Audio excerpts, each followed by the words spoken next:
José Manuel, achas mesmo que a Europa está a fazer marcha atrás no tema das imigrações? Claramente. Claramente, porque eu creio que uma parte disto, como tu disseste, tem a ver com recentes resultados eleitorais.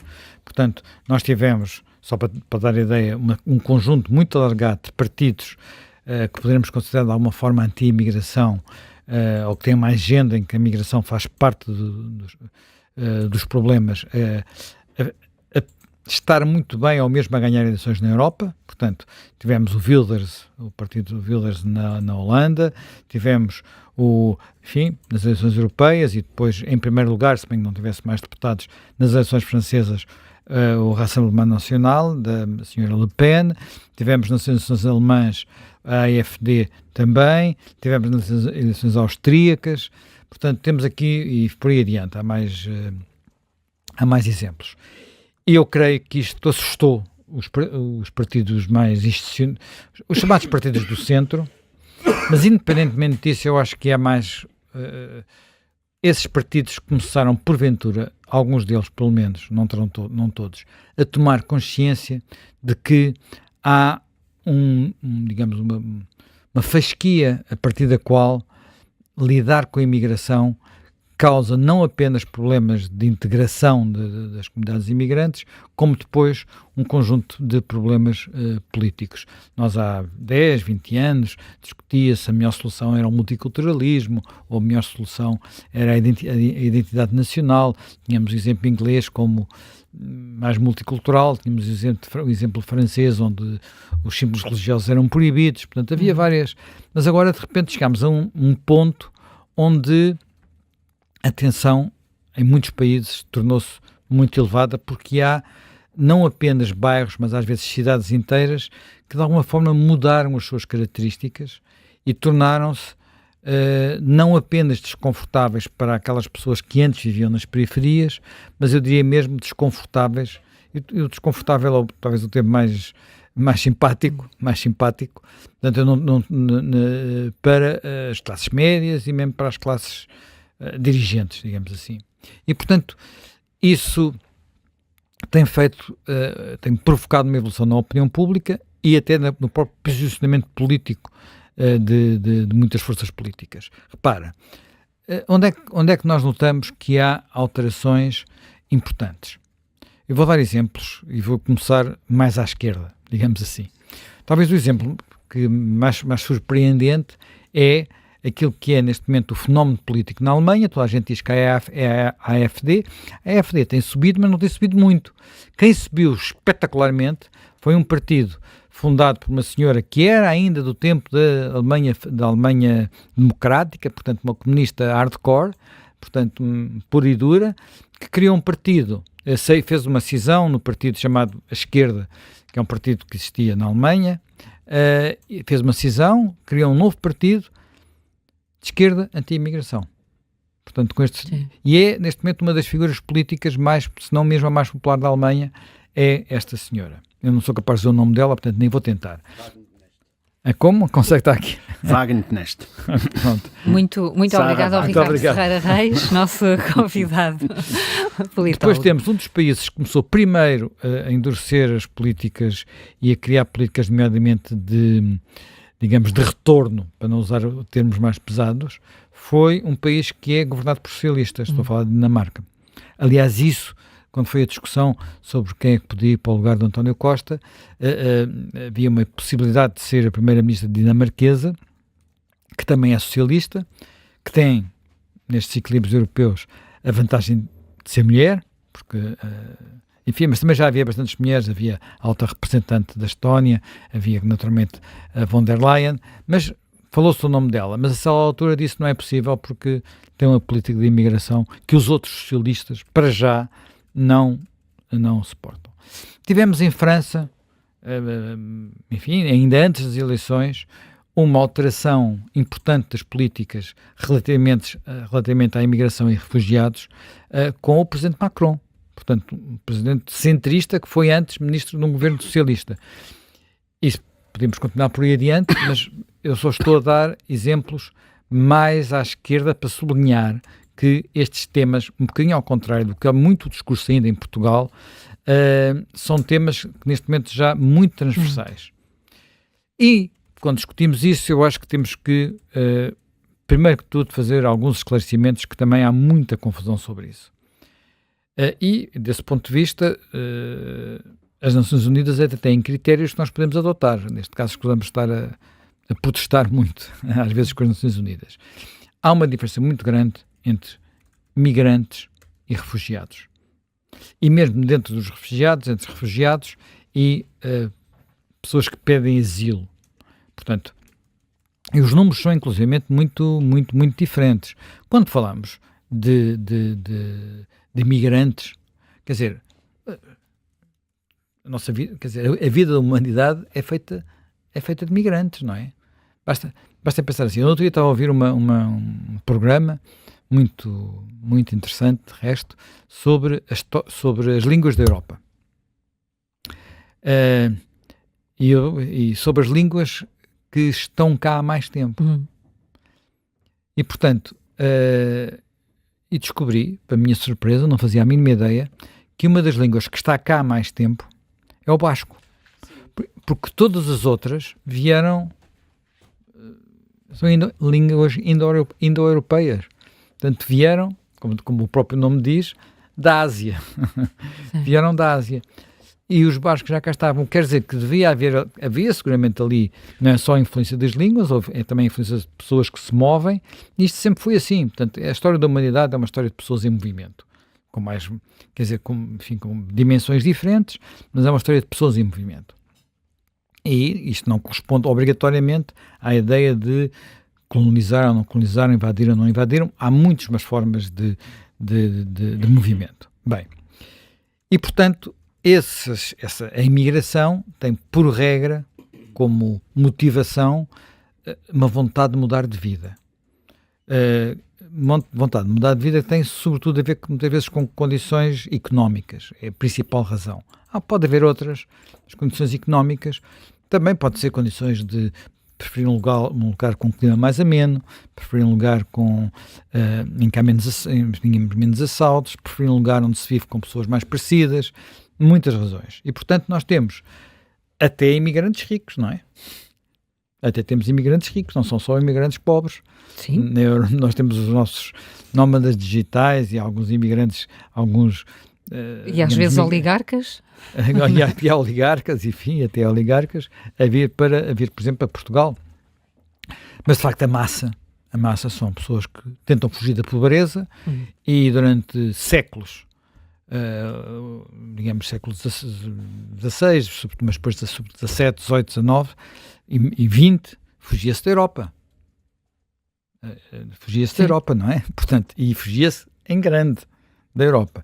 Depois a Europa, portanto, resolveu os seus problemas, teve 2 guerras aterradoras e passou a ter uma economia diferente, passou a atrair muita gente. Pronto, e é a situação em que estamos. Mas há mais regiões do mundo em que estes movimentos ocorrem, naturalmente não é só na Europa. Os Estados Unidos é um exemplo típico. Durante muito tempo recebeu imigrantes vindos da Europa, depois agora está a receber sobretudo vindos da América Latina, com as tensões que conhecemos. Pronto, isto são os que se movem basicamente por razões económicas. Mas depois há os refugiados e aqueles que pedem asilo. Bem, quando falamos de refugiados, a maior parte dos refugiados são pessoas que fogem de guerras. E eu acho que basta pensar naquilo que atualmente haverá, é um número muito impressionante, 63, enfim, o número ainda é de 2022, não encontrei o número mais recente, é um número das Nações Unidas, haverá 103 milhões de pessoas que estão deslocadas por causa de conflitos ou de situações ou de outro tipo de desastres. Metade delas, sensivelmente, estão deslocadas, nem chega a metade. Assim, metade delas estão deslocadas internamente, dentro de países, e o resto são aquilo que nós muitas vezes chamamos de refugiados de guerra. Isto permite perceber quais são os 5 países Quais são os 5 países que têm mais refugiados? De guerra? Refugiados. Refugiados em termos absolutos. Sim. Primeiro, quer dizer, não são só porque vai ver que um destes países não tem guerra nenhuma. Não tem guerra formal nenhuma. Tem outro tipo de guerra. Primeiro, Síria. Sim. Nós não nos surpreendemos. E já vamos recordar como uma parte destes problemas começaram com a Síria. Segundo lugar, Venezuela. Este não tem guerra. Este não tem guerra. O problema aqui é outro. Ucrânia, claro, está em guerra. Afeganistão. Neste momento, formalmente não está em guerra, mas tem também situações que nós conhecemos. Tem problemas graves. Tem problemas graves. E depois o mais esquecido de todos, que é o Sudão do Sul. Portanto, qual é o país que tem neste momento mais refugiados? O primeiro e o segundo países com mais refugiados. Não é nenhum europeu. A Turquia em primeiro lugar, a Colômbia em segundo lugar. A Turquia por causa da Síria, a Colômbia por causa da Venezuela. Portanto, isto estamos a falar de refugiados. E depois há ainda, digamos, aquelas pessoas que pedem asilo e basicamente é por razões políticas, por razões de perseguição, por razões de liberdade. Ora bem, qual é um dos problemas com que a Europa e não só a Europa e os países que atraem migrantes lidam? Lidam com, eu diria, dois tipos de problemas, quer dizer, muitos problemas, mas vou destacar 2. Primeiro, conseguirem ou não conseguirem selecionar os imigrantes que recebem. Portanto, primeiro, controlá-los em termos de números, não é? Portanto, conseguimos acolher, precisamos para a nossa economia, e precisam, de facto, a maior parte destes países precisam para a sua economia, mas conseguimos ao mesmo tempo acolher, integrar e ir digerindo, digamos assim, é um termo feio para falar de imigrantes, mas é um termo integrando. Acho que não é só integrar, é fazer, quer dizer, porque integrar parece que fica tudo bem. É conseguir acolher e de uma forma que seja depois também que meta famílias a seguir, reunificação familiar, que permita também às vezes haver uns que vão e que vêm, é muita coisa. Ora bem, é o que todos os países de alguma forma desejam fazer. Há alguns que conseguem isso com alguma facilidade porque são países continente. Talvez o exemplo mais típico seja a Austrália. A Austrália é um país continente, portanto não se chega lá com a facilidade como se chega. Não, há regras muito exigentes. E as regras para entrar são muitíssimo exigentes. E eles têm, enfim, é um país que não tem assim tanta população como isso, gigantesco, com uma economia com imensas possibilidades, que vai crescendo, mas tudo aquilo acontece de forma controlada. E depois temos as situações, sobretudo as fronteiras terrestres, que são muito mais difíceis de controlar. O exemplo típico é México, Estados Unidos. Na Europa também, digamos, a parte sul da Europa, sobretudo a parte em que a União Europeia faz fronteira com países, com outros países, que é de resto onde surgiu um dos problemas mais recentes, que é a fronteira da Polónia com a Bielorrússia e também com a Rússia, mas sobretudo com a Bielorrússia. Porquê? Bem, porque quando se procura regular os fluxos e, por exemplo, nós em Portugal há uma discussão sobre a questão se deve haver ou não, enfim, os tais convites para chegarem os imigrantes, ou se eles podem chegar aí, pronto, e depois a seguir porem-se à procura de trabalho, não é? Portanto, e agora a alteração legal que o governo quer fazer para conseguir controlar os fluxos que de repente se tornaram muito grandes. Era um problema que nós nunca tínhamos tido, porque nunca tínhamos tido demografia, por um lado, e economia, por outro, que justificasse tanta gente a querer vir para cá. Portanto, e hábitos, e também hábitos em algumas áreas. Portanto, isto, há depois muitas pessoas que querem emigrar, que não conseguem entrar nestes contingentes, digamos assim, e que tentam fazê-lo apresentando-se como refugiados. O que levanta uns problemas aos países que recebem, porque isto quer dizer, uma coisa é ter um princípio humanitário de acolher quem está numa situação de absoluta aflição porque está a fugir de uma guerra, ou porque está a fugir de ir para a prisão, ou mesmo de uma pena de morte porque está num país. Outra coisa é acolher pessoas que querem apenas melhorar as suas vidas, que naturalmente têm direito a isso, mas não é o mesmo tipo de situação. E é aqui que surgem algumas das novidades atualmente na política europeia, designadamente aquela que se tem falado mais nos últimos tempos, que é a criação de centros de triagem fora da União Europeia. Portanto, e em concreto, um acordo que a Itália fez com a Albânia para conduzir a esses centros migrantes que chegam de barco, são apanhados no Mediterrâneo. Repara, a maior parte desses imigrantes vem pelo Mediterrâneo porque não tem outra forma de entrar. Está a tentar entrar ilegalmente, não é? Portanto, estão a tentar ser imigrantes ilegais. E muitos apresentam-se como, não apenas como sendo imigrantes ilegais, querem dizer nós somos refugiados. E, portanto, a Itália, para os homens saudáveis, criou estes centros. Quando se trata de crianças, quando se trata de mulheres e quando se trata de pessoas doentes, não os leva para esses centros na Albânia. Aliás, dos 16 primeiros que chegaram, já houve 4 que vieram para o próprio território de Itália depois da primeira triagem.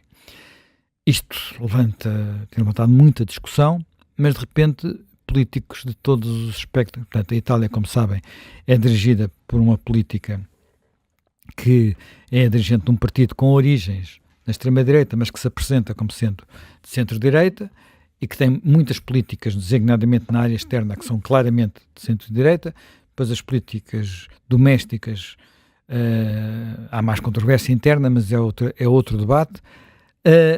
Portanto, o Sr. Giorgia Meloni está, de alguma forma, a conseguir controlar um problema que tinha feito, quer dizer, que era absolutamente tóxico para os governos italianos, porque é um país da frente, não é? É um dos países que fica mais perto do norte de África, é um dos países que fica mais perto, é o país que fica mais perto de um país do norte de África que está completamente descontrolado, que é a Líbia, e que, portanto, não tem rei nem roque, e que, por isso, é uma espécie de canal aberto para a imigração ilegal e para os gangues e para o tráfico e para essas coisas todas. E, portanto, nós conhecemos outros países que tiveram também já este problema. A Grécia, quando foi a Síria, porque as pessoas atravessavam a Turquia, tentavam, quer dizer, atravessar a Turquia e tentar chegar à Grécia é como eu chegar a Lisboa e tentar chegar a Cacilhas. Atenção, porque as ilhas gregas ficam à vista, quer dizer, é capaz de ser 2 vezes Cacilhas, é capaz de ser o Barreiro, pronto, não dizer que é tão perto. E o mar não é tão tranquilo, não é? E, portanto, de vez em quando aconteciam aquelas situações, todos nos recordamos, naufrágios, crianças, aquela criança na praia, enfim. Pronto. O que a União Europeia, quando estas crises são crises claramente de refugiados, a União Europeia tem lidado de forma diferenciada com elas. Portanto, a primeira grande crise foi criada pela guerra na Síria, que gerou uma onda brutal. Quando nós olhamos para os números, estamos a falar em 2016, que foi o ano em que isto se tornou mais acentuado, 2015.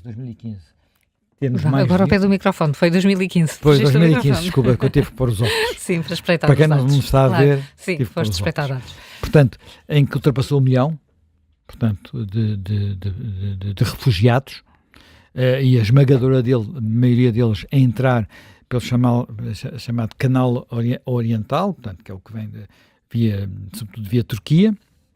E isto depois caiu muito rapidamente para números que se situam na casa dos 200 mil por ano, 100 mil, 200 mil, 100 mil, 200 mil. Este ano isto subiu bastante o ano passado, este ano está bastante mais abaixo do que esteve o ano passado. Eu penso que em parte por algumas das medidas que entretanto têm vindo a ser tomadas. Porque isto é pedidos de digamos, não é bem pedido de asilo no sentido do asilo, mas é pedidos de acolhimento ao abrigo do Estatuto de Refugiados. Houve outro momento em que houve também uma vaga migratória grande, mas que não levantou o mesmo tipo de problemas que estava a levantar os que vieram da Síria, foi a guerra na Ucrânia. Nós em Portugal notámos isso, mas houve não só uma compreensão muito rápida das opiniões públicas relativamente ao que estava a passar, como foram, em muitos casos, imigrações curtas, não é? As pessoas vinham, estiveram cá uns tempos e voltaram. Há algumas que ainda cá continuam, basta andar nós percebemos isso, que ainda vemos carros de matrícula ucraniana aí nas nossas ruas e estradas, mas não tem nada a ver com o que era, inclusivamente creio que não tem a ver com a migração económica de ucranianos há 20 anos atrás. Portanto, pelo menos em Portugal, não é? Portanto, aquilo que alguns destes países estão a fazer é tentar separar de facto estes dois mundos, tentar na migração procurar contingentá-la, portanto, para que ela não entre de forma descontrolada, e em relação aos refugiados e aos pedidos de asilo, manterem-se dentro daquilo que é a lei, os acordos que acordaram, e designadamente há acordos de Genebra que prevêem estas situações, mas não deixar passar gato por lebre, por assim dizer. Isto é, não acolher imigrantes económicos fingindo ou pensando que eles são refugiados. O que levanta para muitos países, e levantava designadamente para a Itália, mas para outros países, um problema, que é, a partir do momento que, e levanta para a Espanha, por exemplo, a partir do momento que chegam à terra, não é? E que estão dentro do território, se não são controlados, imediatamente espalham-se e perdem-se na União Europeia. Perdem-se no sentido, quer dizer, para eles ganham-se, não é? Para eles encontram-se, mas do ponto de vista do controle destes fluxos, desaparecem. E atenção, nós estamos a falar, por regra, de situações humanitárias, mas de alguns destes países, pelas circunstâncias desses próprios países, às vezes não chega só isso, não é? Portanto, não é só isso que chega, sobretudo países que têm problemas com fundamentalismos religiosos. Aquilo que a senhora Meloni tentou fazer, enfim, estamos a ver como é que vai funcionar, começou a funcionar esta semana, mas aparentemente os seus parceiros europeus começaram a achar que era uma boa ideia. O Reino Unido tem problemas parecidos e não tinha encontrado até agora uma boa solução, apesar de ser uma ilha, mas tem o canal da Mancha não é assim tão largo como isso. O primeiro-ministro socialista ou trabalhista já foi à Itália falar com a senhora Meloni para perceber melhor aquele tipo de situação, e a verdade é que talvez o maior passo que tenha sido dado é um passo que não sabemos até que ponto é que outros países vão ocupar mais tarde ou mais cedo por dar, por outras razões. Porque aquilo que está a acontecer na Polónia é um país pedir para suspender a sua obediência a tratados internacionais, seguramente tratados de Genebra, por causa de sentir que o seu país vizinho, a Bielorrússia, está a usar a passagem de refugiados como arma política no quadro da tensão Europa-Rússia, guerra da Ucrânia, etc, etc, etc. E, portanto, um governo que não é o governo que lá estava antes, portanto, é um governo no Partido Centrista Europeu, dirigido por um antigo presidente, um antecessor de António Costa, tomou esta decisão, que é seguramente uma decisão difícil e que foi ontem confirmada, digamos assim, pelo Conselho Europeu. O Conselho Europeu não o condenou. Disse, sim senhor, compreendemos porque é que não havia outra solução. Portanto, nós estamos a ir neste caminho. Este caminho, creio eu, que é indispensável, porque sem encontrar formas de alguma forma, integrar quem chega, mesmo que quem chega sejam, de vez em quando, vagas de refugiados, não basta a boa intenção. Aquilo que nós aprendemos com estes anos é que não basta dizer, como a senhora Merkel disse em 2015 ou 2016, por razões de coração, é que venham. Isso não chega, porque depois a seguir criam-se muitos problemas, sobretudo nas zonas de contacto entre os que chegam e os que estão. E nós não podemos fingir que isso só acontece para cá, para aí uns racistas. Não, acontece, porque claro, há racistas, claro, mas isso há sempre, em todo lado, sempre houve, nunca deixou de haver, mas há muitas questões práticas que se colocam, sobretudo para franjas da sociedade menos favorecidas, digamos assim, e que têm a ver, por exemplo, com habitação, falta de habitação, de repente não há casas para todos, de repente, por exemplo, ainda há pouco estava a haver uma discussão, por causa de uma discussão dos Estados Unidos, que diziam, mas porquê é que estão a protestar e tal, a habitação, mas porquê eles até vivem em sítios... Não, é que uma família americana vive numa casa e consegue pagar essa casa. Se de repente chegarem 4 famílias da América Latina que juntem os seus rendimentos e se amontoem naquela casa, o proprietário pode pedir um preço maior, ou na venda ou no arrendamento. E isto, quer dizer, nós temos em Lisboa um exemplo disto. Nós temos apartamentos Airbnb, que era o pote de ouro, que de repente se transformaram em camaratas de imigrantes. Porquê? Seguramente não foi porque os donos foram perder dinheiro. Não foi por isso. Quer dizer, são sítios horríveis, sítios de cama quente, como se costuma dizer, não é? Onde a mesma cama roda por várias pessoas. Portanto, isto aconteceu por razões de mercado, como se costuma dizer, e isto acontece-nos às vezes debaixo dos olhos e nós não queremos ver. E há outra questão, que se falarmos com empresários portugueses, eles nos dizem. Há concorrência na zona dos salários mais baixos e, como há concorrência, naturalmente, para esses postos de trabalho, as empresas não têm estímulo para aumentar os salários como poderiam ter. E, portanto, quem vive perto desses mundos, quem luta, quem tem esperança, os empregos que espera ter são empregos em que há concorrência dos que chegam. Há alguns que os europeus já não querem fazer, não é? Há empregos que eles não querem ter, mas há outros em que há concorrência. De repente essas pessoas dizem, então o que é que está a passar aqui? Deixei de ter, ou deixei de ter empregos, ou tenho empregos pior pagos. Portanto, estas zonas criam um tipo de fricção que nós não podemos achar que é fruto do racismo. Até porque às vezes criam fricção quer dizer, havia racismo nos cartazes, não sei se era cartazes, se era conversa sobre o que é que era? Era o pedreiro polaco, o pintor polaco, o canalizador polaco. Quer dizer, os polacos são iguais aos franceses, não é? Os polacos são iguais, não há aqui nenhum princípio racial, só que havia uma concorrência dos colonizadores polacos e colonizadores franceses, e isso foi explorar, quer dizer, houve depois uma exploração política. Sim. Ou pelo menos uma exploração. Mas havia ali um mal-estar. Mas repara, havia um mal-estar. Portanto, não podemos arranjar as desculpas, o discurso simples de que não se pode tratar disto, porque se tratarmos disto e se falarmos disto, estamos a abrir o caminho a extremismos. Não. Temos que tratar disso precisamente para isso não acontecer. E não achar que, de repente, por exemplo,